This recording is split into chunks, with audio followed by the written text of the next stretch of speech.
Let's try it again. I'll just start it over.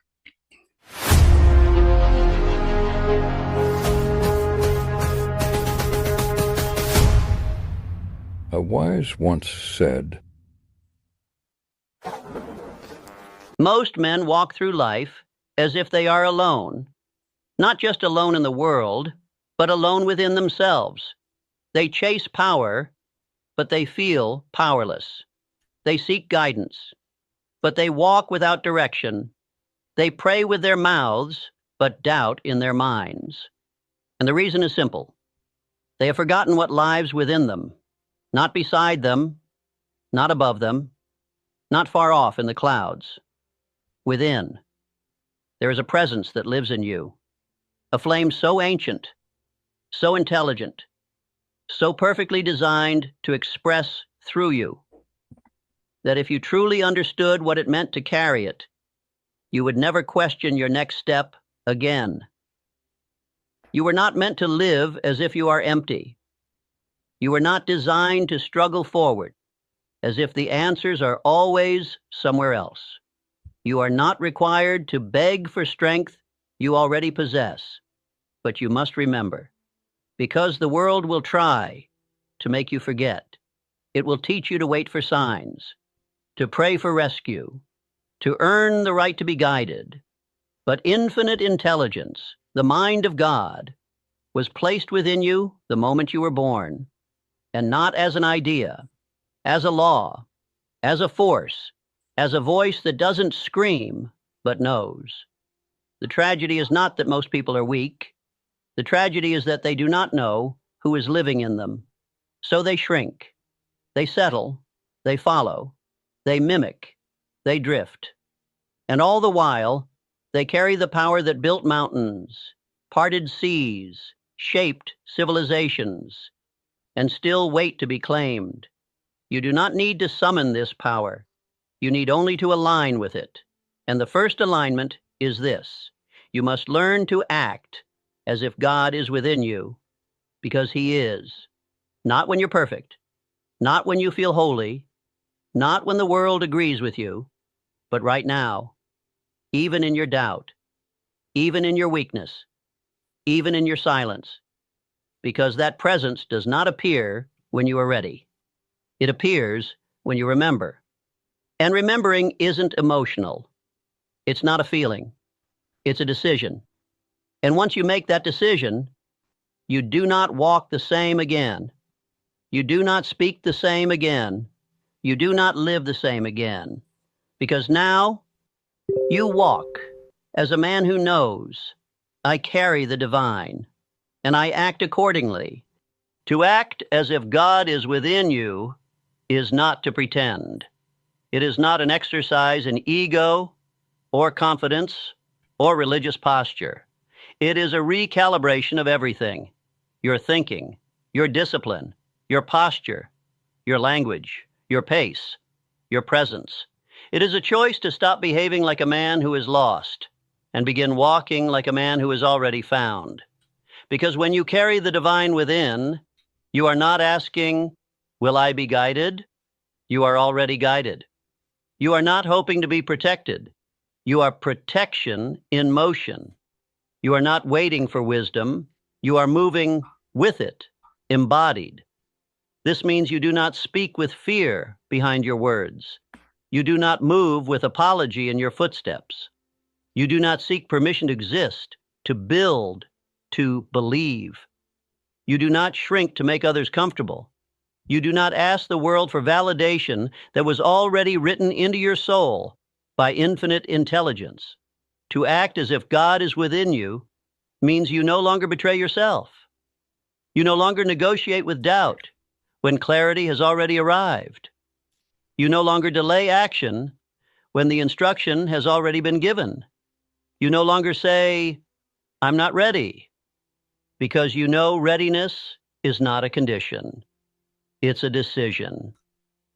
Acting as if God is within you means you no longer apologize for your calling. You do not need others to understand your urgency. You do not need external support to walk in divine rhythm. You do not ask the mirror, am I enough? because you carry the answer inside the question. It means you sit differently. You walk differently. You pray less, like a beggar, and more like a partner. You no longer say, "Please show me." You say, "Thank you for what I already know." When God is within you, you do not need to prove anything, but you must protect everything: your energy, your time, your peace, your thinking. Because when you carry something sacred inside you, your environment must be shaped to match. You no longer eat what weakens you. You no longer listen to people who drain you. You no longer keep company with voices that mock vision. You guard the gate because the gate is holy. To act as if God is within you means you carry a certain spiritual quietness. You don't need to defend yourself constantly. You don't need to explain your every move. You don't need to be loud to be effective. You walk in authority, not because of who you are, but because of who walks in you. And let me tell you, people feel it. They don't always know what it is, but they know when they're in the presence of someone who does not move from ego or fear or popularity. They're in the presence of someone who moves from alignment. That's what it means to act as if God is within you. It's not a claim. It's a consistency. It's not a belief system. It's a behavior pattern. It's not words. It's witness. And that witness speaks louder than anything your mouth could say. So I ask you, have your actions caught up with your identity? Do your habits reflect what you say you carry? Does your tone, your pace, your discipline show the world that you are not alone when you walk? Because the ones who carry the divine do not need to. Once a man begins to act as if God is within him, he no longer lives for approval. He lives for expression, not self-expression, but divine expression. You see, infinite intelligence is not a static force. It does not reside in you like a statue in a temple. It moves, it speaks, it creates, and it requires a vessel. It needs a mind to think through. It needs a mouth to speak through. It needs hands to build through. And if you will not offer yours, it will move to the one who will. Because the divine does not wait on potential. It flows through availability. When God lives in you, you become a channel. You begin to feel thoughts that didn't come from study, ideas that carry more weight than your current level of knowledge, words that arrive faster than your ego can prepare. And if you try to own it, if you say, "Look what I've done," you sever the source. But if you say, "Use me again," the power continues. This is what the world doesn't understand about spiritual genius. It is not man achieving greatness. It is God expressing greatness through man. And that expression only comes through the available and the obedient. So when the divine begins to express through you, you begin to speak differently. Your words stop seeking attention. They start becoming instruments. You begin to write differently. You do not write to impress. You write because the message is already burning and must be released. You begin to move differently. Every decision is shaped by an invisible alignment you no longer question. You begin to sense timing. You say yes when the moment is ripe. You say no without guilt. You're no longer guessing, you're tuned. You may not always feel holy. You may not always feel ready, but that doesn't matter. Because God does not wait for your mood to match your mission. He moves through the man who shows up again and again. He speaks through the mind that remains quiet enough to receive and bold enough to release. And so, the pressure changes. You stop trying to come up with the perfect thing to say. You stop trying to map the entire future. You stop trying to own the outcome. Because your role has changed. You are no longer the source. You are the servant of the source. And in that role, there is no pressure, only obedience, There is no competition, only calling. There's no comparison, only clarity. Because once you realize that the divine is trying to move through you, you stop asking, am I worthy? And you start asking, am I ready? And when you are, you become a walking instrument of intelligence, order, and power, not loud, not showy, not self-important, but so steady, so certain, so aligned, that even your silence starts changing rooms. Because when the divine begins to express through you, you stop performing, and you start becoming. And that is when people stop seeing you and start seeing what's moving through you. Let us now expose the lie, the quiet deception that has paralyzed millions of gifted, spiritual, capable people. I'll act when I'm ready, but let me speak it plainly, without softness. You will never feel ready to carry what you were born to carry. Why? Because divine assignments do not arrive at your level of comfort. They arrive at your level of obedience. Readiness is a feeling. Obedience is a decision. And if you live according to feelings, you will die with unused potential. The man who waits to feel worthy, the woman who waits to feel holy, the mind that waits to feel qualified misses the moment, because the divine never gave you instruction based on your mood. It gave it based on your alignment. And when that alignment is felt, you must move immediately. You don't act because you understand. You don't act because you feel perfect.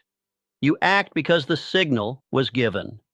And the signal is not sent twice. Every calling arrives with a short-lived gate, a spiritual window, and those who act inside the gate become instruments of power. Those who delay watch the window close, not out of punishment, but because momentum was passed on to the one who moved. You must stop negotiating with your emotions. You must stop waiting for your circumstances to confirm your calling. You must stop assuming that God will delay his plan until your insecurities are satisfied, because he will not. The moment you receive the inner knowing that this is the time, that this is your message, that this is your opportunity, you are accountable. And the man who delays that accountability, who says, maybe later, who says, when I feel more confident, who says, when I have more proof, has already disqualified himself from the anointing, because power flows through the ready, not the perfect. And readiness is not what you feel, it's what you decide. So I ask you, are you waiting for more signs? Are you holding back your voice because you fear being misunderstood? Are you withholding action because you haven't figured out step 5, when step 1 is still undone? Are you still asking for confirmation after being shown what to do again and again? If so, understand this. You do not lack clarity. You lack commitment to what is already clear. And clarity without commitment is torment. You will feel it every morning, the knowing, the pull, the guilt, the ache. Not because you're cursed, but because you are chosen and ignoring the call. Do not ask for the calling to come again. Act on the one that already came, because the divine does not waste energy. It will not keep giving instruction to a mind that waits for emotional alignment first. The moment you say yes without full understanding, without full preparation, that is when everything begins to align. Resources begin to arrive. Confidence builds in motion. Power flows to your hands because they're already moving, and the fear that ruled you starts falling away. Not because it disappears, but because it cannot keep up with your pace. You must act before you feel ready, because readiness is the reward of obedience, not the prerequisite. Move first, and everything you thought you needed will begin to meet you in the path, because that's how the divine works. Faith is not proven by stillness. Faith is proven by motion. So I say to you, one final time in this chapter, do not wait until your hands stop shaking. Move while they're shaking. Do not wait until your voice feels steady. Speak while it trembles. Because the man who obeys in his fear will one day walk in such power that fear will no longer recognize him. There is a kind of power that cannot be faked. It does not come from wealth. It does not come from titles. It does not come from how many listen when you speak. It comes from who you are before you open your mouth, from the weight you carry in silence. And that weight, true weight, only comes when a man has remembered that God is within him. Most people raise their voices to be heard.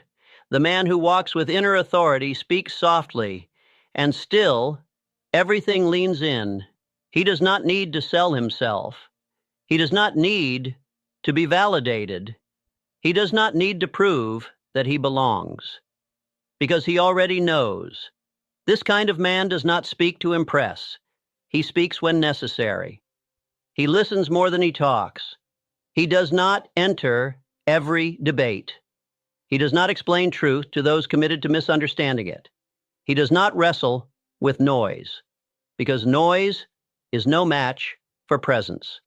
And presence, true presence, is not the result of charisma. It is the consequence of alignment. The more aligned you are with what lives inside you, the less desperate you become to be seen on the outside. You carry spiritual gravity. People feel it when you walk into a room. They cannot define it, but they respect it. They sense that your confidence doesn't come from preparation, but from possession. You are possessed not by fear, but by purpose, not by performance, but by presence, not by needing to be known, but by being already known by the one who lives within you. This is why the man who walks with God inside no longer acts like he's searching. He walks like he has found, not everything, but the one thing that shapes all others. His confidence is not loud. It is calm. It is anchored. It cannot be bought. It cannot be faked. And it cannot be explained to those who haven't tasted it. This is the paradox. The closer you come to the divine within, the less you need to declare it. Your stillness becomes your sermon. Your decisions become your doctrine. Your walk becomes your witness. Because when you no longer need to convince the world of your power, the world starts responding to you in ways it never did before. Opportunities flow faster. Opposition feels weaker. Criticism shrinks in importance. And peace becomes your constant environment. Not because life is easy, but because you're steady. Confidence is not noise. Authority is not volume. And spiritual alignment does not scream. It moves differently. It pauses. It breathes. It speaks when it's time, and not a second earlier. It answers when it's called, but never chases applause. It builds slowly, but what it builds lasts forever. So if you are still trying to be loud enough to be respected, still trying to outwork your insecurity, still trying to prove you carry something valuable, stop. Be still. Be consistent. Be faithful to what you already carry. Because the loudest man in the room is not the most powerful. The most powerful man in the room is the one whose silence makes others uncomfortable, because it reminds them of what they've forgotten within themselves. Let them feel it. Let them notice your calm. Let them misunderstand you, mislabel you, misjudge your restraint. You are not here to impress. You're here to embody. And once you do, your silence becomes louder than their performance ever could. Let's stop for a moment. You say you want to walk in power. You say you want to live with conviction. You say you're waiting for the right time to begin acting like God is within you. But tell me, What happens when you forget? Not in theory. I mean, in your real life. What happens when you wake up and don't remember who you are? You shrink. You second guess. You rehearse conversations that haven't happened yet. You let one comment from a small person shape your entire sense of worth. You scroll your mind instead of commanding it. You look in the mirror, not for vision, but for permission. You start asking weak questions like, am I ready? What if I'm wrong? What if they think I'm too much? Who do I think I am? And that's the moment you've already lost. Not because the world is against you, but because you've stepped out of alignment with what lives inside you. The shrinking happens fast. It starts in your posture. Then it moves to your voice. Then it touches your decisions. And soon, you are no longer living. You are surviving, managing, maintaining, drifting. And you'll justify it. You'll say things like, I'm just being humble. I don't want to be arrogant. Maybe I should wait until I'm more experienced. I'm just tired right now. But deep down, you know the truth. You're not tired. You're disconnected. You forgot. You forgot that you carry something infinite. You forgot that silence doesn't mean absence. You forgot that confidence isn't noise. It's remembering who sent you. And in that forgetting, you trade your fire for fog. Let me show you what that looks like in real life. You had the idea, but you didn't act. You felt the nudge to call, but you let the fear of awkwardness win. You had the urge to build, but you waited for more resources. You had the strength, but you shrunk yourself to fit their expectations. You heard the inner yes, but you asked for 3 more confirmations just to be safe. And now, you're restless. You're replaying everything. You're exhausted, not from action, but from delaying action, because nothing drains a soul faster than knowing what to do and doing nothing. This is what forgetting looks like. It's not dramatic. It's quiet, subtle, daily, deadly. And that's what the enemy of your life wants. Not to destroy you with one blow, but to erode you slowly by making you forget what's already inside you. So how do you stop shrinking? You remember. You remember by how you sit, by how you speak to yourself when no one's listening, by how you respond when fear shows up knocking at your door, by how quickly you act when that divine urge stirs something in your chest. You remember in your behavior, because belief is nothing without embodiment. You cannot claim to walk with God and still crawl through life like you are powerless. So if you've been shrinking, if you've been hiding, hesitating, apologizing for your own fire, this is your wake-up call. Stand up. Speak slower. Breathe deeper. Start the project. Say no with your chest. And walk into the next room like you're not the only one walking in, because you're not. And the moment you remember who lives within you, the shrinking stops. And the world has to make room for a version of you it hasn't seen in a very long time. There is a way a man walks when he is empty, and there is a way he walks when he knows he's not alone. When a man walks with nothing inside him, he flinches, he hesitates, he over-explains. He watches others before deciding what to be. He responds to pressure instead of applying it. And worst of all, he follows a path made for someone else. But the man who walks as if God is within him, he doesn't just walk differently. He moves the air around him. He doesn't ask for permission to take up space. He doesn't announce his presence. He is his presence. When he enters a room, people notice, not because he's loud, but because he's undeniable. He doesn't wear power like a costume. He wears it like skin, natural, necessary, effortless.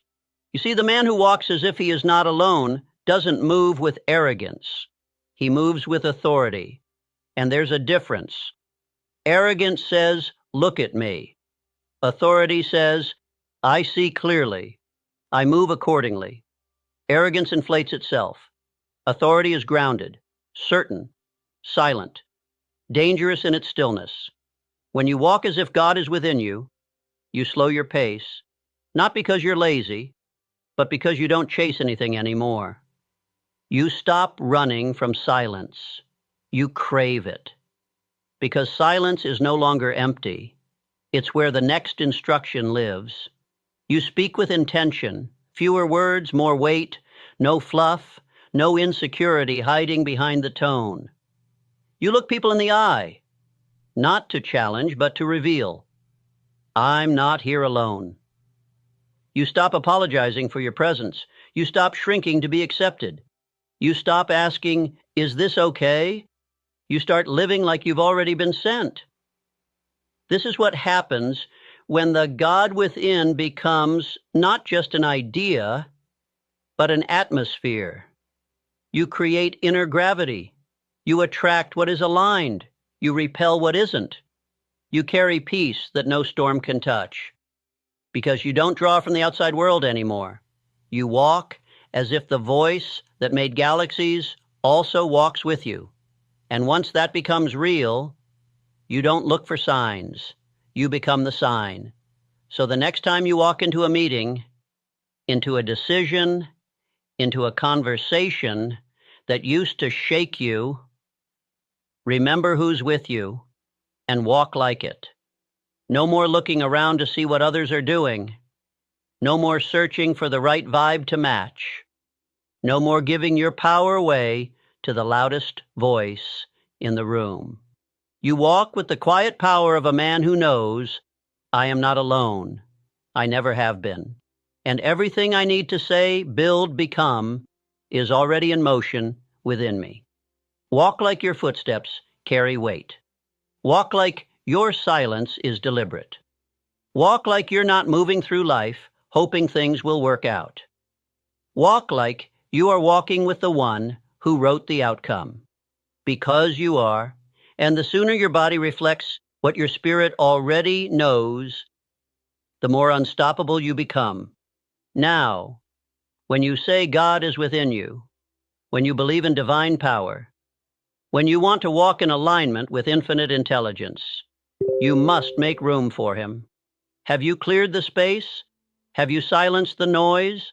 Have you removed the distractions that block the signal? Because if your mind is full of fear, if your calendar is full of things that drain you, if your environment is full of voices that mock your calling, don't tell me you're aligned. Don't tell me God is within you. If he is, then where is the space for him to speak? You cannot host the divine in a crowded house. You cannot carry infinite intelligence in a schedule ruled by distraction. You cannot hear what's sacred if all you listen to is noise. This is why most people never feel the power they claim to believe in, because their lives are too full of everything except what matters. They say they want clarity, but they never sit in silence. They say they want answers, but they never stop consuming input long enough to receive one. They say they want to hear God, but they've handed their attention to the world. Let me be clear. Your life is too loud for a whisper to survive. And God doesn't yell. He waits. He waits for the space to be cleared. He waits for your nervous mind to quiet. He waits for the chaos you've normalized to be released. He waits for your real yes, not spoken, but demonstrated. So what does that look like? It looks like waking up and listening instead of reacting, taking 10 minutes, not for more motivation, but for sacred stillness. Saying no to conversations that pollute your peace. Cutting ties with environments that cheapen your energy. Fasting, not just from food, but from everything that clouds your vision. Guarding your ears like gates. watching what you consume, not because you're fragile, but because you're carrying something holy. You don't need to add more to your life. You need to subtract what's blocking your power, because the God within you doesn't shout over your distractions. He waits for room. And when you clear it, he fills it. And suddenly, you think more clearly. You know what to say without rehearsing it. You feel strength without forcing it. You speak with weight, even in soft words. You move with peace, even when there's pressure. But only when space has been made. And that space isn't just physical. It's emotional, spiritual, energetic. Ask yourself, what am I holding on to that crowds my spirit? What relationships have expired, but I still carry? What guilt, shame, regret, and past versions of myself am I dragging like dead weight? What patterns am I stuck in, not because they serve me, but because I'm afraid of the stillness that will follow if I let them go? That's the hard truth. Some of you keep your lives loud because silence would force you to hear what you've been avoiding. But in that silence is where God lives. In that stillness is where alignment begins. In that open space is where your next instruction is waiting. So if you truly believe he is within you, start proving it with what you remove. Because the clearer the room, the louder the whisper. And the louder the whisper, the more unshakable your steps become. Make room. He's already there. Now let him move. There comes a moment in every life when the questions must stop. The begging, the wishing, the searching, the restless prayer that sounds like, when will someone help me? When will the way become clear? When will I be given the power? And the answer, though few are willing to hear it, is this: you were not meant to keep asking. You were meant to become the answer. You were not created to chase certainty. You were designed to embody it. You were not placed on this earth to wonder who will rise. You were placed here to rise yourself, so others remember they can too. But here is the tragedy. Most will never rise, not because they lacked opportunity, but because they never believed they were chosen to become the solution they waited for. They waited for the right man to lead, the right mentor to appear, the right door to open. But what if the door is not something you knock on? What if you are the door? What if the answer you keep searching for in the world has been asking for permission to live through you all along? You don't need more time. You don't need another sign. You don't need to be discovered. You need to decide. Decide to walk into the unknown with the confidence of one who knows he is not empty. Decide to stand where others tremble. Decide to speak when the moment calls, even if your voice has never been used that way before. Decide to carry your assignment, even when your hands still shake. Because the shaking does not disqualify you. The fear does not mean you're on the wrong path. The doubt does not cancel your destiny. The only thing that separates the man who becomes the answer from the man who dies, still waiting, is decision. Decision to act when it's unclear. Decision to trust what was given to him in silence. Decision to carry the divine not just privately, but publicly. So ask yourself, are you waiting for someone else to carry what was assigned to you? Are you hoping another man will step forward so you don't have to feel the pressure? Are you waiting to be told what you already know? You say you believe God is within you. Then why are you still living as if he is silent? The truth is, he has spoken, and now he waits, not to lead you, but to lead through you. There are people watching you right now, not for entertainment, but because your next move gives them permission to remember their own calling. There are situations waiting not for the right idea, but for your alignment to unlock the timing. There are generations that will either rise or remain buried, depending on whether you act now or pass the weight to someone else. And so I tell you, you've prayed enough, you've studied enough, you've begged enough. Now, you become the answer to the question that once kept you up at night. Become the voice that breaks confusion. Become the calm that steadies the storm. Become the movement that triggers alignment in everyone watching. And once you do, you'll stop wondering when God will show up, because you'll realize He already did. He showed up when you did. You've heard enough. You've waited long enough. You've hesitated long enough. And now you must walk. Not because you have all the answers, not because you feel strong, not because the path is smooth, but because you've been chosen to carry something greater than certainty. Conviction. And conviction is not a feeling. It's a posture, a decision, a spiritual contract. You walk not to find clarity, you walk until clarity finds you. You walk until your habits match your identity. You walk until your fears learn your name and stop bothering you. You walk until your silence speaks louder than their noise. You walk until your face looks like someone who has seen God and remembers. Because that's what this journey is. It is not a sprint. It is not a sermon. It is not a moment of inspiration. It is a way of life. And every step you take from this day forward will either confirm that God lives within you or betray it. So how do you walk? You walk like the man who no longer apologizes for his pace. You walk like the woman who no longer explains her yes or her no. You walk like someone who has burned the need for validation and now moves by alignment alone. You walk when it's hard. You walk when it's quiet. You walk when it feels like no one sees it, because you know the one who sent you still watches. You walk with eyes that no longer scan for comparison. You walk with a voice that no longer shakes when it speaks the truth. You walk with hands that are steady, not because they've never failed, but because they now move with purpose. And here's what will happen. People will ask, what changed? And you won't explain.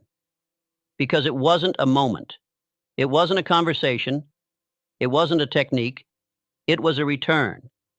A return to who you were before the fear, before the forgetting, before the smallness, before the delay.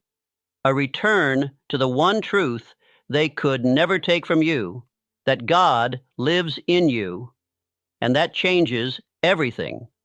So walk until the questions stop, until the room shifts, until the doors open, until your life becomes the loudest proof that something divine is moving through you. Walk until you no longer have to convince anyone, because when a man carries the presence of God within him, he becomes unmistakable. Okay, so let's dive even deeper by spending a few minutes to sit in silence and allow the wisdom of what we've just heard to sink in. A time to be quiet, a time to quiet the outside world and align with the abundance God has already placed inside of us. Now, as Romans 12:2 says, transformation comes by the renewing of our minds, and meditation is one of the most powerful tools we have to do that.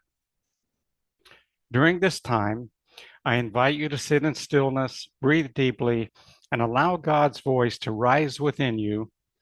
Let go of fear, release worry, and open yourself to divine ideas, unexpected provision, and the next steps God is revealing for you.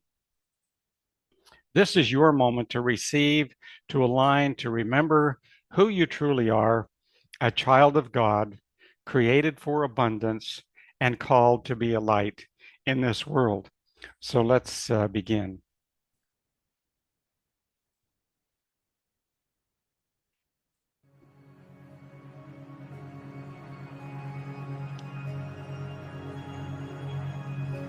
Welcome back to the Wealth Signal. I'm so glad you're here. Listen to this special sound frequency often, and you'll enhance your mind's natural power to attract abundance. So just make yourself comfortable. Let your eyes gently close. And take a slow, deep breath.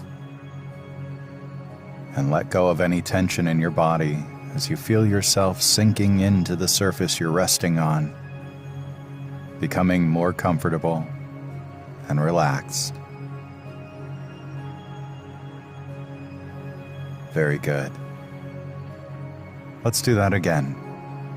Take a slow, deep breath in and let yourself relax as you let go and exhale. And now bring your awareness into your spiritual heart in the center of your chest and notice a softness there. Now your spiritual heart resides within you, always ready to give and receive love. And here, you may receive guidance from above and counsel from the deepest part of your being.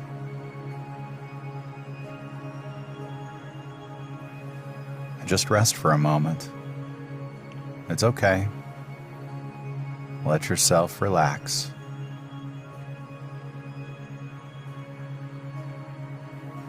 Now, in your mind's eye, I want you to envision yourself as a child in front of you. However your child shows up for you is fine.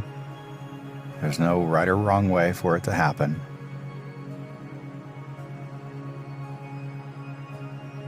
Now you're feeling that warmth and love in your chest. And I want you to look back at your inner child with love as you both enjoy the feeling of peace and warmth that surrounds you. And I want you to give your child a gentle, loving hug.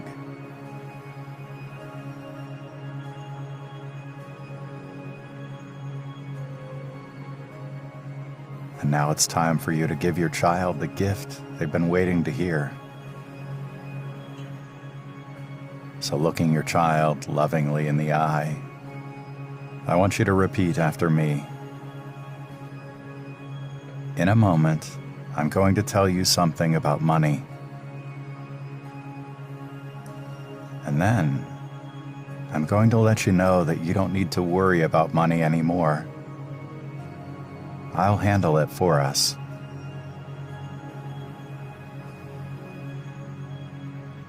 Money is safe. The more we have, the safer we are. Money is good. The more we have, the more we can help.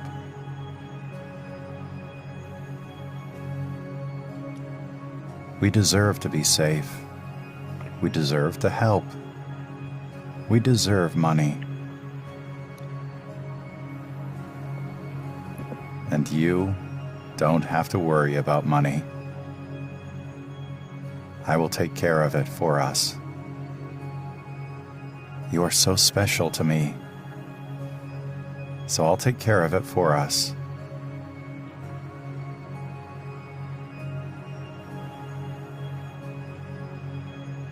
Now we're going to let your child go in a moment. But before that, I want you to feel that softness in your chest. Feel that warmth and love glowing and expanding.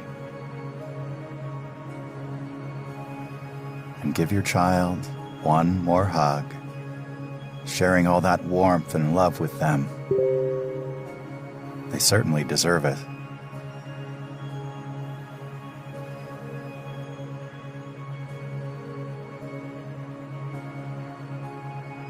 Now, keeping your eyes closed, I want you to let your child go. wait until you don't see or feel them anymore.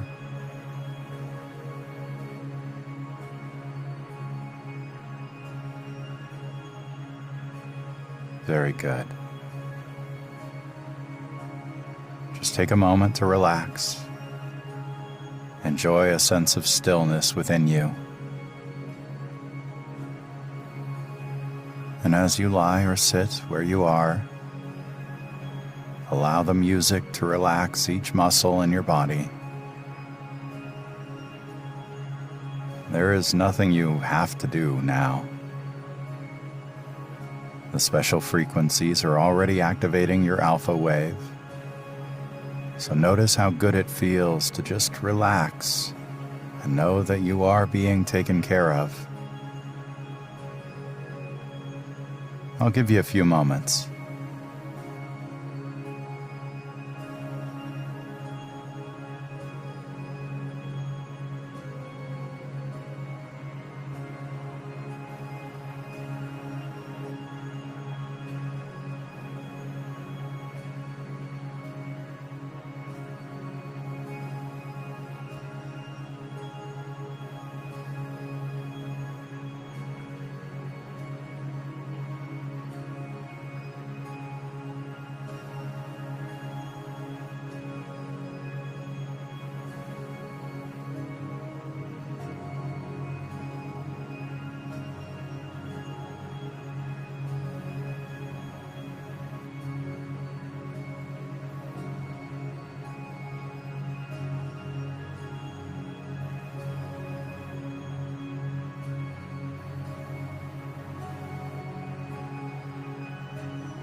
With every listen, you are giving your innermost core what it needs the most. I honor you. As the wealth signal draws to a close, just take a moment to feel gratitude for what's wonderful in your life. All the abundance now coming to you.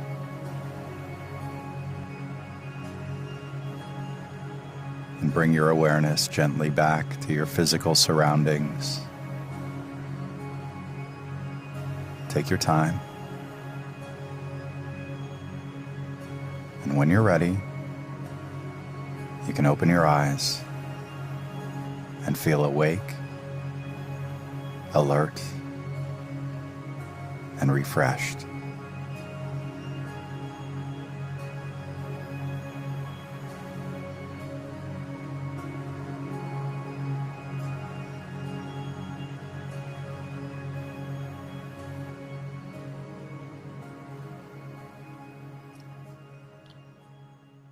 What a beautiful time we've had together today, from the wisdom of Napoleon Hill to the living truth of Romans, sitting in stillness and feeling the Spirit of God.